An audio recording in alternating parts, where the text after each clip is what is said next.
बिस्मिल्लाहिर्रहमानिर्रहीम। अस्सलाम वालेकुम। दो तीन अहम इशूज़ पर बात करनी है एक ही वीडियो में। एक तो जस्टिस गाजी फ़ाइज़ ईसा साहब की जानिब से कुछ उलमाए कराम से खुफिया मुलाकातों का इंकशाफ हुआ है और उस मुलाकात के बाद जो चीज़ हुई है वो बहुत हैरान कुन है और काजी साहब के लिए परेशान कुन है। और नज़र यही आ रहा है कि हुकूमत तो नहीं, पाकिस्तान के फ़ैसला साज़ों ने, जिनके हाथ में असल फ़ैसला साजी है, उन्होंने फ़ैसला कर लिया कि काजी फ़ाइज़ ईसा साहब को एक्सटेंशन नहीं देनी। और वजह भी नज़र आती है काजी साहब को एक्सटेंशन ना देने की। उसकी वजह यह है कि वो जस्टिस काजी फ़ाइज़ ईसा साहब जिनकी सूरत हाल इस वक्त ये है कि जिनके साथ सुप्रीम कोर्ट के 4 या 5 जज और टोटल 6 सहाफ़ी रह गए हैं, तो उस काजी फ़ाइज़ ईसा को एक्सटेंशन देकर क्या करना है।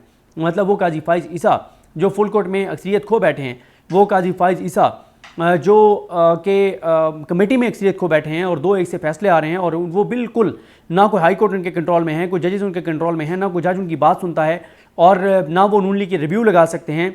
तो वो काजी फ़ाइज़ ईसा जो हैं उनको एक्सटेंशन दे के फैसला साज उन्हें क्या करना है। हमारे दोस्त ज़ुल्क़रनैन इकबाल जो कि अपना व्लॉग करते हैं बिशारत राजा साहब के साथ और सोहेल रशीद साहब के साथ, उन्होंने बहुत बड़ा एक इंकशाफ किया है। उन्होंने कहा है अल्लामा राग़िब नईमी हैं, उनको बुलाया गया सुप्रीम कोर्ट, काजी फ़ाइज़ साहब उनसे मिले, उनसे उनकी मुलाकात हुई और उस मुलाकात के बाद जो चीज़ हुई है वो बहुत हैरान कुन है।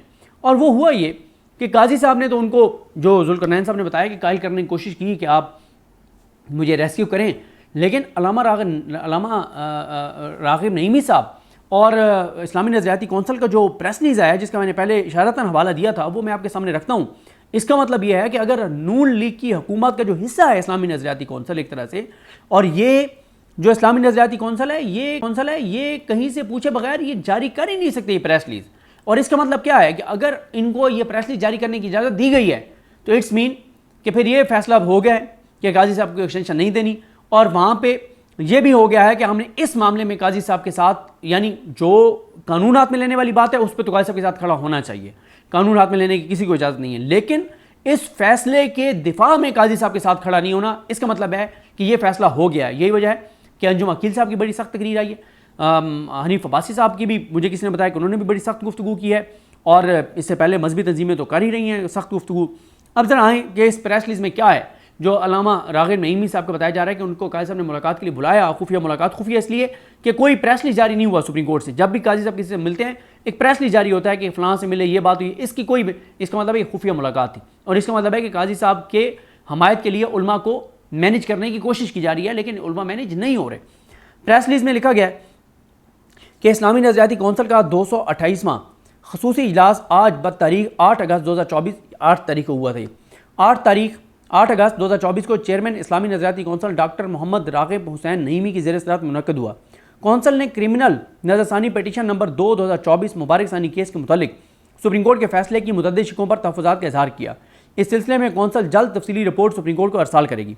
कौंसिल ने करार दिया कि मज़कूरा फैसले में बहुत से पहलू ऐसे हैं जिनको उलमाए कराम और इस्लामी नज़रियाती कौंसिल इस्लामी अहकाम के मुताबिक दुरुस्त नहीं समझती, लिहाजा सुप्रीम कोर्ट के मोअज़्ज़िज़ जज साहिबान अपने फैसले मोरखा 24/7/2024 पर दोबारा आज खुद नज़रसानी फरमाएँ और तहफ़्फ़ुज़ात दूर करें। कौंसिल ने करार दिया कि इस फैसले से पूरी कौम इज़्तिराब में मुब्तला है। कानूनी मुशगाफियों की बजाय ये ईमान और हुब्बे रसूल सल्लल्लाहु अलैहि वसल्लम का मसला है।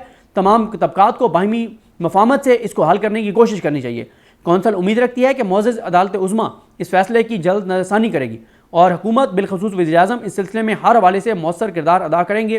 राना जायद साहब हैं, ये वीडियो कोऑर्डिनेटर हैं इस्लामी नज़रियाती कौंसिल के, चेयरमैन डेस्क से जारी हुई है प्रेस रिलीज और इन्होंने तो शहबाज शरीफ साहब कहा कि आप इस फैसले के खिलाफ खड़े हों।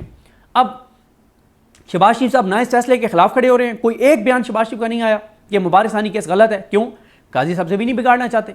इस वक्त तो इनके लिए कोई मतलब ये कह रहे हैं कि ईमान का तकाजा है कि इस फैसले को कंडेम करें और इसके खिलाफ खड़े हों, लेकिन मसला यह है कि ये तो शहबाज शरीफ साहब ने फैसला करना है कि उनके लिए ईमान इंपॉर्टेंट है या इक़्तिदार इंपॉर्टेंट है। ठीक है, वो मतलब आप ठीक है, आप ये इस चीज़ को कंडेम करें कि कानून हाथ में लेने वाली जो बात की गई है। दूसरी तरफ आप वज़ीर-ए-आज़म हैं, आप दें इसके ऊपर आके पॉलिसी बयान दें। आप कहें कि भाई हम कहते हैं सुप्रीम कोर्ट को कि आप इस पर नज़रसानी करें, और दूसरा आप जो है वो इस चीज़ को भी कंडेम करें कि काजी साहब के हवाले से जो ये बयान आया ये गलत है। लेकिन अभी तक शहबाज शरीफ साहब का इस पर कोई पॉलिसी स्टेटमेंट नहीं आया। अब बात यह है कि एक तरफ अच्छा टीएलपी के ऊपर जो क्रैकडाउन है ना, वो अब जो चादर चार दीवारी का तकद्दुस पामाल इसलिए किया जा रहा है कि शायद काजी साहब ने जो इजहार बरहमी किया है और उनको मुतमईन करने के लिए कि जनाब देखें हम चादर चार दीवारी का तकद्दुस पामाल कर रहे हैं और घरों में घुस रहे हैं टीएलपी वालों के, ये सारी चीज़ कर रहे हैं, लेकिन काजी साहब के पास लगता है कि इत्तलात हैं कि उनको एक्सटेंशन ये नहीं देने जा रहे, इसीलिए उन्होंने मेजर जनरल्स के नाम उन्होंने इशारतन लिए हैं, मतलब नाम नहीं लिए लेकिन कहा कि मेजर जनरल ने उठा के और मुनाल दे दिया था और हुकूमत को रगड़ा है, ब्यूरोक्रेसी को रगड़ा है। 329 दिन हो गए हैं उनको चीफ जस्टिस बने हुए, पहली मरतबा उन्होंने ये काम किया है जो वो कभी नहीं करते थे। हमेशा नून लीग को डिफेंड करते थे, नून लीग की हुकूमत को डिफेंड करते थे, नून लीग के मातहत इदारों को डिफेंड करते थे, इलेक्शन कमीशन को डिफेंड करते थे, ब्यूरोक्रेसी को डिफेंड करते थे, हर चीज़ में उनको डिफेंड करते थे। लेकिन अब अगर काजी साहब ने मौक़िफ़ और मूड बदला है तो इसका मतलब यही है कि काजी साहब को ये बात पहुँच गई है कि उनको एक्सटेंशन ना देने का फैसला हो गया है। क्योंकि उसकी वजह यह है कि भाई वो चीफ जस्टिस जो फुल कोर्ट में अक्सरियत खो बैठा है, जिसकी कोई हाई कोर्ट बात नहीं सुन रही, जिसकी कोई जजेस बात नहीं सुन रहे, जो कमेटी में जो एक नजरसानी दरखास्त नहीं उंगली की लगा सकता, उसने क्या हुआ है। लेकिन मेरी इतला यह है कि मियाँ नवाज शरीफ अभी तक चाहते हैं कि काजी साहब को एक्सटेंशन दी जाए। मियाँ नवाज शरीफ हर सूरत में चाहते हैं और मियाँ नवाज शरीफ ने इसके लिए मुलाकातें भी कुछ की हैं, मियाँ नवाज शरीफ ने कुछ राब्ते भी किए हैं। मियाँ नवाज शरीफ काजी साहब के साथ दिलो जान से खड़े हुए हैं और मियाँ साहब ने देखे ना कि जब इडाक जजेस वाला मामला आया और ये था कि 2 इडाक जज तो वो माजरत कर ली उन्होंने, 2 और का भी था कि एक तो उनका तो था कि ये तो किसी भी हद तक जाएंगे सरदार तारिक मसूद, आप इनके साथ जो मर्जी करें, जितनी मर्जी शर्म दिलाएं, जो मर्जी करें, ये इन्होंने बनना ही बनना है क्योंकि उन्होंने नौकरी दोबारा करनी है सरदार तारिक मसूद ने। लेकिन मज़हर अली मियां खिल साहब ने जब इनकार किया तो इस हवाले से नून लीग वाले खुद कहते हैं कि जनाब वो नहीं मान रहे थे किसी की बात, तो फिर मियाँ नवाज शरीफ का पैगाम उनको पहुँचाया गया कि मियाँ साहब कह रहे हैं नहीं आपने लाजमी बनना है, और फिर वो बने और वो बैठे हुए ले रहे हैं तनख्वाह भी लेंगे, पेंशन भी लेंगे, मरात भी लेंगे, सहूलियात भी देंगे, घर किचन भी सरकार के नहीं अवाम के टैक्स से पैसों से चलेगा। तो वो मियाँ साहब की बात उन्होंने मानी। तो मियाँ साहब हर सूरत में काजी साहब को एक्सटेंशन दिलवाना चाहते हैं। मियाँ साहब को अभी भी लगता है कि काजी साहब को एक्सटेंशन दी जाए और उसके बाद अदलिया के साथ खिलवाड़ किया जाए। लेकिन लगता यह है कि फैसला साजों ने फैसला कर लिया कि ये काजी साहब अब हमारे किसी काम के नहीं रह गए, जजेस इनके अपने जजेस इनके खिलाफ हैं और इनके अपने जजेस इनकी बात नहीं मान रहे। तो अब ये काजी साहब जो जिस तरह के रिमार्क्स दे रहे हैं तो ये हुकूमत के लिए ख़तरनाक भी हो सकता है। काजी साहब ने जब ये देखा कि मुझे एक्सटेंशन नहीं दे रहे तो फिर काजी साहब जो है वो कहेंगे कि ठीक है 77 दिन बहुत होते हैं, 70 दिन बहुत होते हैं, फिर वो ऐसे केसेस लगाएंगे, वो ऐसे केसेस लगाएंगे कि फिर नून लीग को जो है वो बड़े मुश्किलात होंगी। और फिर 8 फरवरी के इलेक्शन वाला मामला उन्होंने टेकअप कर लिया या उन्होंने ट्रिब्यूनल्स वाले फैसले में फैसला दे दिया कि जो मलिक शहजाद साहब ने नाम दिए थे और लाहौर कोर्ट का फैसला है वही जजेस ट्रिब्यूनल के तौर पे काम करेंगे, और साथ वो टाइम बाउंड कर देते हैं कि इतने दिनों में फैसला करें तो हुकूमत वैसे ही गिर जाएगी। तो मुझे बहरहाल ये वाज़ेह तौर पर नज़र आ रहा है कि काजी साहब जो है उन तक ये बात पहुँच गई है कि उनको एक्सटेंशन ये नहीं दे रहे, और इसीलिए काजी साहब जो है वो इतने बरहम हो रहे हैं। और ये हुकूमत के लिए मैं बार बार कह रहा हूँ बहुत ख़तरनाक है। और इस काजी साहब के हाथ में बहुत कुछ है। वो पहले ही सुप्रीम कोर्ट की अक्सरियत जजेस की वो आइन के साथ है, अपने हलफ के साथ है।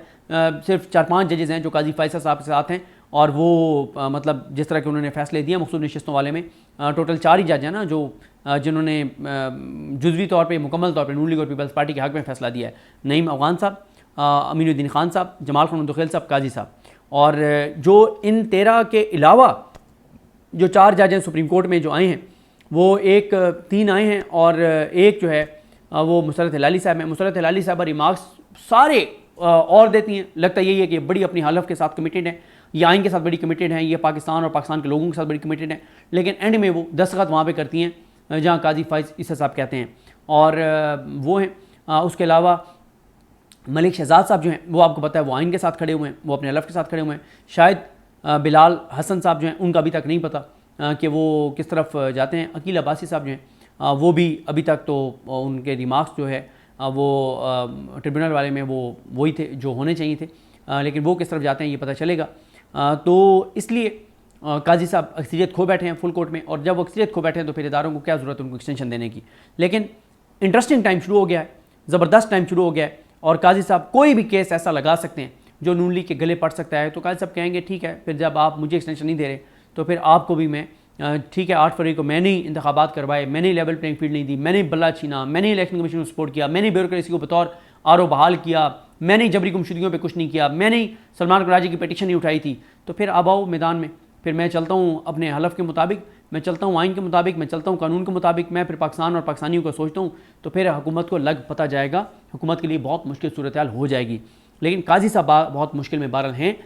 काजी साहब को चाहिए ये कि गलती इंसान से हो जाती है, इंसान को अपनी गलती की तस्दीक करनी चाहिए, एतराफ़ करना चाहिए, और काजी साहब को जल्द अज जल्द मुबारक सानी केस का फ़ैसला रिव्यू करना चाहिए, और जो मुतनाज़ चीज़ें उन्होंने लिखी हैं वो वापस लेनी चाहिए। क्योंकि पहले जब ये चीज़ आई थी तो मैंने दो चीज़ें कही थी। मैंने कहा या तो ये फैसला दुरुस्त है, और अगर दुरुस्त नहीं है तो फिर काजी साहब पे जो इल्ज़ामात लग रहे हैं ये मकाफात अमल है, क्योंकि काजी साहब हर हेयरिंग में बैठ के सबके ऊपर इल्ज़ामात लगाते हैं, गलत इल्ज़ामात लगाते हैं, झूठे इल्ज़ामात लगाते हैं। तो मैंने कहा मकाफात अमल है, आप लोगों पे झूठे इल्ज़ामात लगाते हैं, आप पे भी झूठे इल्ज़ाम लग रहे हैं। लेकिन अब जब क्रेडिबल उलमा का मौक़िफ़ आ गया है तो अब ये नहीं कहा जा सकता कि इल्ज़ामात गलत हैं। वो इल्ज़ामात नहीं हैं, वो हक़ाइक़ हैं, वो दुरुस्त हैं, और काजी साहब को मुबारक सानी केस का फैसला रिव्यू करना चाहिए। मुझे अपनी दुआ में याद रखें। अल्लाह करीम हम सब का हामी नासर हो। अल्लाह हाफ़िज़।